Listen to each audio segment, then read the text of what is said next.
mais uma vez a nossa escola bíblica dominical.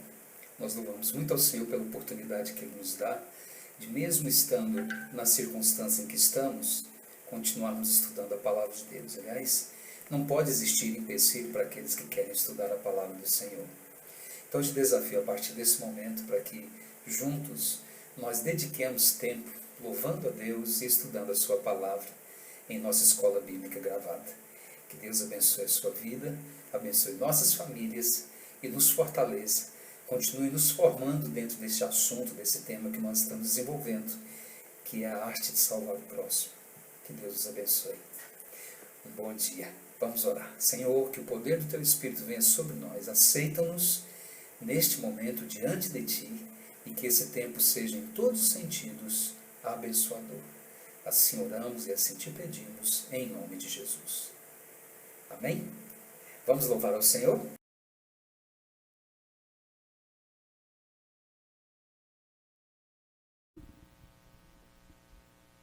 Graça e paz, irmãos. Vamos dar início à nossa escola bíblica,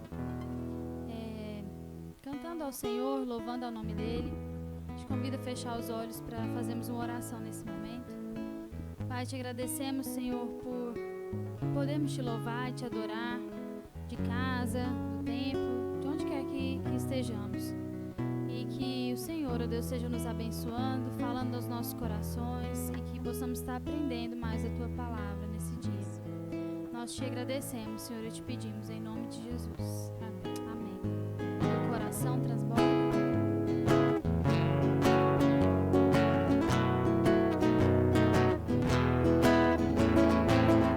Meu coração transborda de amor, porque meu Deus é um Deus de amor. Minha alma está repleta de paz, porque Jesus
Jesus Cristo mudou meu viver. É a luz que ilumina meu ser. Sim, Jesus Cristo mudou meu viver. Diferente hoje é o meu coração. Diferente hoje é o meu coração.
nossos corações, Pai. Em nome de Jesus. Amém.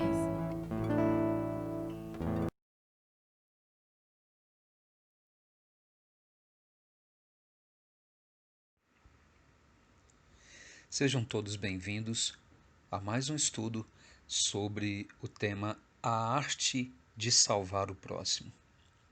Hoje, o nosso texto básico é Marcos 9, 14 a 29. Vamos à leitura. Quando eles se aproximaram dos discípulos, viram numerosa multidão ao redor e que os escribas discutiam com eles. E logo, toda a multidão, ao ver Jesus, tomada de surpresa, correu para ele e o saudava. Então ele interpelou os escribas: que é que discutis com eles? E um dentre a multidão respondeu: Mestre, trouxe-te o meu filho, possesso de um espírito mudo, e este, onde quer que o apanha, lança-o por terra, e ele espuma, rilha os dentes e vai definhando.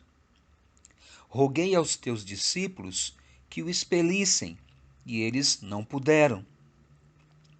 Então Jesus lhes disse: Ó geração incrédula, até quando estarei convosco?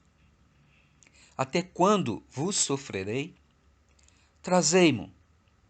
E trouxeram-lhe. Quando ele viu a Jesus, o espírito imediatamente o agitou com violência, e caindo ele por terra, revolvia-se espumando. Perguntou Jesus ao pai do menino: Há quanto tempo isso se sucede? Desde a infância, respondeu. E muitas vezes o tem lançado no fogo e na água para o matar. Mas se tu podes alguma coisa, tem compaixão de nós e ajuda-nos. Ao que lhe respondeu Jesus: Se podes, tudo é possível ao que crê.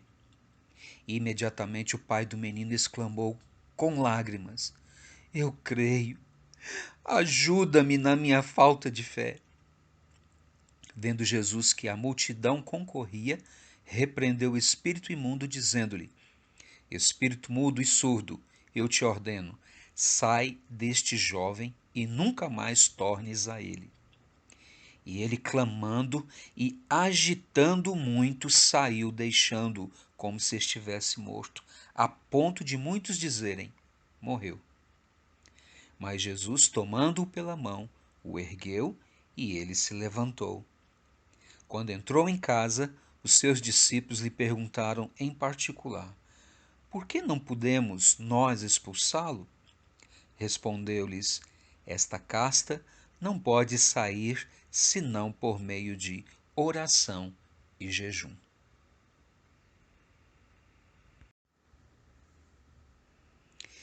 Irmãos, apesar de o Brasil ser considerado uma nação pacífica em relação a outros países, é imprescindível que tenhamos em mente a verdade de que, espiritualmente, vivemos uma intensa e constante guerra espiritual. Aliás, há pouco tempo nós estivemos estudando sobre a armadura de nossa guerra espiritual. E precisamos entender que existe sim uma guerra espiritual da qual nós não podemos fugir. Precisamos ter consciência e saber fazer esta guerra. Cada dilema, cada adversidade e dificuldade que enfrentamos deve ser encarada como parte desse ambiente de luta que temos de enfrentar até que Cristo volte. O trágico dessa realidade é o fato de que muitos sequer têm a consciência de que existe uma guerra. A igreja é a principal responsável por ajudar aqueles que se encontram perdidos no meio dessa batalha. A igreja é a principal estratégia de Deus para a salvação de muitos que precisam ser conscientizados e arregimentados para serem treinados a vencer as lutas espirituais. Esse texto que acabamos de ler contém informações que nos podem ser úteis. Que informações são essas que podem nos ajudar no desenvolvimento daquilo que é o nosso ponto central de abordagem, a arte de salvar o próximo? Que informações esse texto nos oferece para nós ajudarmos outros e, ao mesmo tempo, ajudarmos a nós mesmos vencermos estas guerras? Precisamos salvar a muitos, assim como temos lutado para salvar a nós mesmos. Vamos então a estas informações. A primeira informação que esse texto nos oferece é que há problemas que podem escravizar e incomodar extremamente a vida de uma pessoa. Todos nós estamos sujeitos a problemas. Entretanto, existem aqueles que, na vida de alguns, escravizam e incomodam mais. Quais as razões? Vamos entender? Primeiro, por causa da implicação espiritual. Nós entendemos, baseados na Bíblia, que existem algumas implicações espirituais que podem atingir até mesmo o nível de uma possessão demoníaca. Note o que diz o versículo 17 a respeito deste homem. E dentre a multidão, respondeu: Mestre, trouxe-te o meu filho possesso de um espírito imundo. A luta daquele homem era pela salvação do seu filho. E segundo o texto nos revela, a luta que aquela família enfrentava chegou a tal nível que o seu filho, então, se encontrava nessa condição de ser dominado por um espírito imundo. Entendemos que isto é um tipo de escravidão e incomoda muito mais além do normal. Vamos compreender ainda que escravizam e incomodam por causa dos efeitos físicos. Se você notou, o versículo 17 diz com toda clareza que se tratava de um espírito mudo. E note o versículo 18: E este, onde quer que o apanha, lança-o na terra, e ele espuma, rilha os dentes e vai definhando. Percebe que os efeitos também eram efeitos físicos. Existem problemas que escravizam e podem trazer implicações no corpo físico. A luta espiritual é uma coisa séria. E eu fico imaginando que, como efeito de todo este agir do demônio na vida da criança, deveriam existir no corpo daquela criança cicatrizes e feridas. Note ainda, pelo versículo 18, que nós vamos ver que isso traria ou trazia efeitos morais. Atitudes e reações involuntárias certamente aconteciam. Note o versículo 18 novamente. E este, onde quer que o apanha, lança-o por terra, e ele espuma, rilha os dentes e vai definhando. Percebe que os efeitos desta ação demoníaca gerava constrangimentos e, sem dúvida, afetava o estado moral daquela pessoa. O versículo 20 ainda nos descreve: e trouxeram-lhe, quando ele viu a Jesus, o espírito imediatamente agitou com violência, e caindo ele por terra, revolvia-se espumando. Percebe que, além das reações involuntárias que aquela criança sofria, ela também produzia atitudes violentas de forma voluntária. Eu posso imaginar a condição daquela família e a condição daquela criança era uma profunda humilhação passar por tudo aquilo. Imagine ser lançado na lama, ser lançado na água. Imagine você vivendo este quadro, tendo um querido seu passando por esta situação. Com certeza era uma situação de escravidão e incomodava extremamente. Destacamos ainda que este incômodo e essa escravidão acontecia por causa das consequências emocionais. Aquele pai estava preocupado, triste, vivia sempre, certamente, juntamente com a sua família, medos, inseguranças. Não era o tipo de família que poderia sair de forma tranquila para um passeio, para uma atividade de lazer. Estavam sempre cercados de medo e insegurança, porque a qualquer momento alguma coisa poderia acontecer com o seu filho. Isso provocava tormento e sensações de morte. Observe o versículo 22. E muitas vezes o tem lançado no fogo e na água para o matar. Mas se tu podes alguma coisa, tem compaixão de nós e ajuda-nos. Imagine ter que ficar segurando o filho para não se lançar na água e se afogar, ou se lançar no fogo e se queimar. Então, o quadro daquela família não era um quadro simples. Havia muito tormento e a sensação de morte rondava a vida da família o tempo todo. Destaco também que a escravidão daquela família, ela era algo triste e difícil por causa das consequências existenciais. O verso 21 diz: perguntou Jesus ao pai do menino: há quanto tempo isso sucede? Desde a infância, respondeu. Imagine há quanto tempo a luta daquela família vinha se desenvolvendo. Problemas duradouros que roubam a infância são, sem dúvida, sinais de guerra espiritual. Aquela família viveu este quadro. Um problema que durava uma vida toda até aquele momento. Problemas que vinham e roubavam o tempo de paz da família. Problemas duradouros que roubavam as alegrias daquela casa. Eles sequer podiam curtir a vida familiar e a vida daquela criança, um filho querido, de forma natural.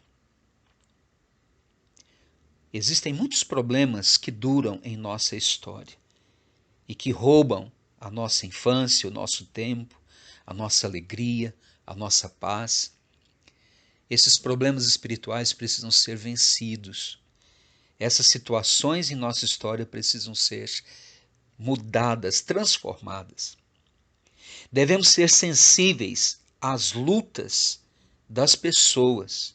Não podemos ser indiferentes à dor daqueles que hoje sofrem nesta condição, a mesma que aquela família do relato bíblico enfrentava. Assim como você e eu, nossas famílias precisam de paz, existem muitas outras famílias também precisando de paz. Então, devemos assumir a consciência de que há problemas que podem escravizar e incomodar extremamente a vida de uma família e a vida de uma pessoa. E nós podemos lutar para mudar esta realidade.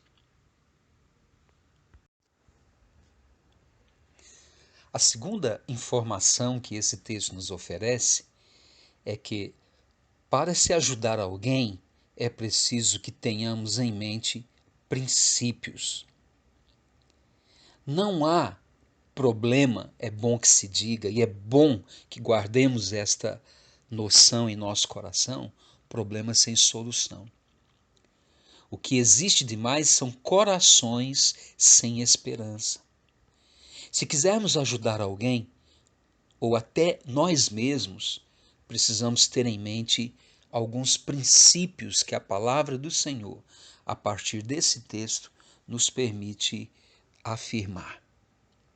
Primeiro, é importante ver o que acontece na vida das pessoas, mas é preciso entender o que de fato se passa.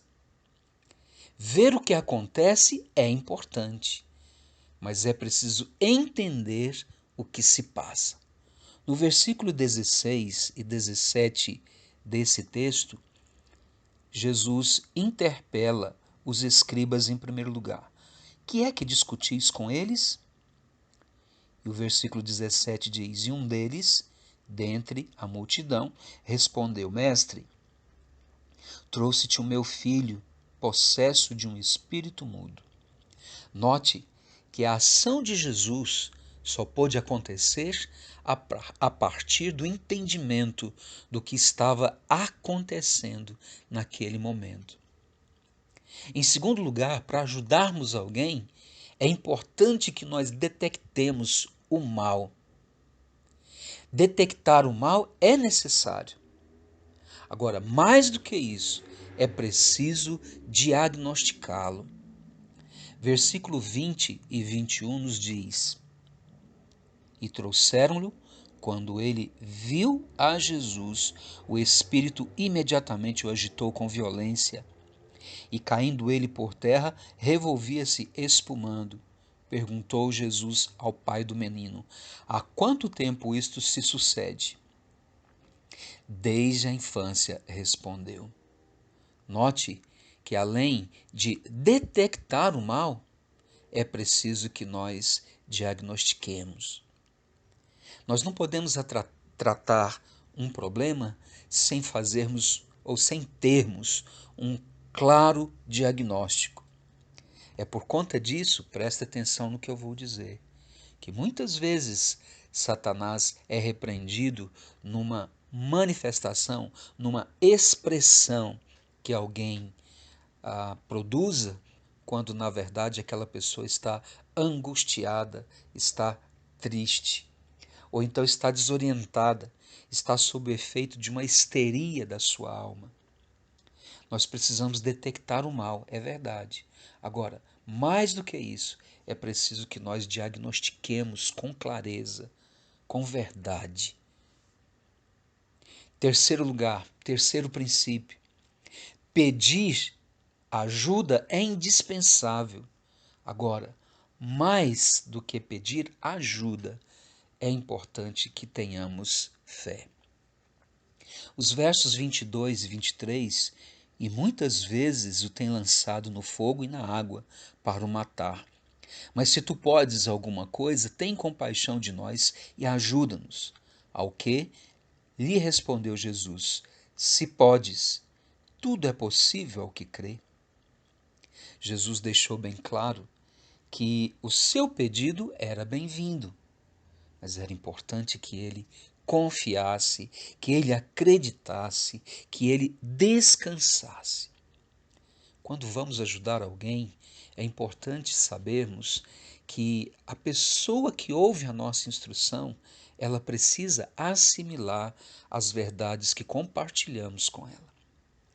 Se a verdade do Senhor não for abraçada por aqueles a quem nós tentamos ajudar, com certeza, isso será uma barreira e teremos mais dificuldades ainda para ajudar aquele que nos pede ajuda. Quando pedimos a graça de Deus sobre nossa vida, precisamos confiar, precisamos descansar em Deus. Um dos grandes problemas, eu disse na introdução do nosso estudo de hoje, é a falta de confiança, a falta de fé. Nós não confiamos devidamente ao Senhor as nossas questões. Um quarto princípio é que ter vontade e intenção de ajudar alguém é valioso, mas é preciso saber que a incredulidade muitas vezes atrapalha. O versículo 19 nos informa o seguinte: Então Jesus lhes disse: Ó geração incrédula, até quando estarei convosco? Até quando vos sofrerei? Trazei-mo. Percebem? Os discípulos foram inicialmente aqueles a quem o pai daquela criança buscou para libertar a sua criança, para salvar a sua criança, para libertar a sua criança. Mas os discípulos não puderam fazer muita coisa. E a razão principal fica clara no texto. Faltou fé, faltou os discípulos confiarem no poder de Deus ou estarem cheios do poder de Deus. Ter a vontade e intenção de ajudar alguém é valioso, mas é preciso que entendamos que a incredulidade em nada nos ajuda. Nós precisamos saber que quem resolve os problemas das pessoas é Deus. O poder do Espírito será visto em nós, na medida em que nós vamos vencendo as incredulidades em nosso coração relativas ao poder de Deus e à graça de Deus de agir na vida de uma pessoa. Em quinto lugar, que apresentar um problema a Jesus é fundamental, mas é necessário que nós confiemos nele. E imediatamente, diz o versículo 24, o pai do menino exclamou com lágrimas: eu creio, ajuda-me na minha falta de fé. Então, é muito importante a gente perceber que os problemas na vida das pessoas precisam ser apresentados diante de Deus, mas elas precisam confiar nele. Em sexto lugar, o problema de uma vida que se apresente a Jesus pode até resistir por um tempo, mas chegará a hora em que ele será solucionado.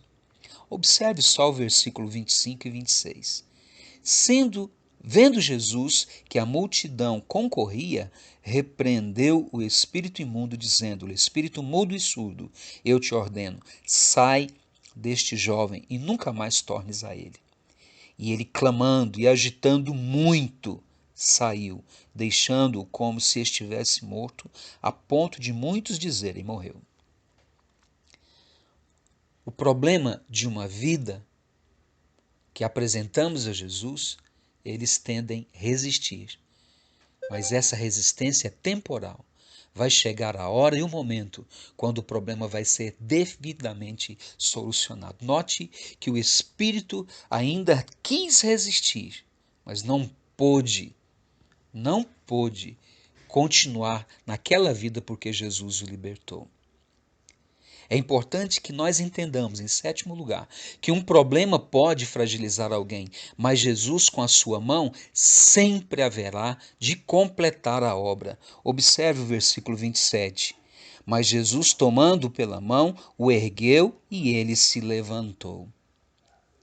Note ainda, versículo 8, que repreender o mal faz parte da estratégia, mas é preciso estarmos preparados. O versículo 28 e 29 diz: quando entrou em casa, os seus discípulos lhe perguntaram em particular: por que não podemos nós expulsá-lo?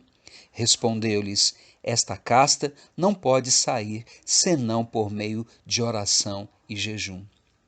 Existem problemas que demandarão de nossa parte mais empenho, mais trabalho, mais desgaste na busca de uma solução, mais oração, mais aos pés do Senhor precisaremos estar em oração, em jejum.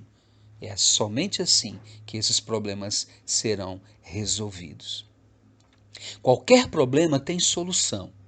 O que se requer, entretanto, é que se entenda que para cada dilema e mal é preciso encontrar o caminho para tratá-lo. Não existe problema sem solução. Creiamos nisso. Não se vence uma guerra contra o mal sem informação e princípios espirituais. Que Deus nos ajude a aplicarmos todos esses conceitos em nossa vida. Vamos orar? Senhor, que o teu poder de fato seja liberado sobre nossas vidas e que a sabedoria para fazer acontecer, ó Deus, e promovermos juntos a libertação de uma vida, nos seja dado. Ilumina o nosso coração e concede-nos a graça de sermos e vivermos todos os dias de forma livre, fundamentados na Tua palavra, no Teu sacrifício e no Teu amor sobre nossas vidas. E assim como o Senhor, Pai, naquele dia, libertou a vida daquela criança, atendeu, Senhor, o pedido daquele pai que estava desesperado, que nós sejamos também canais de graça para promovermos o mesmo bem em muitas outras pessoas. Assim oramos, assim te pedimos e assim também te agradecemos, em nome de Jesus.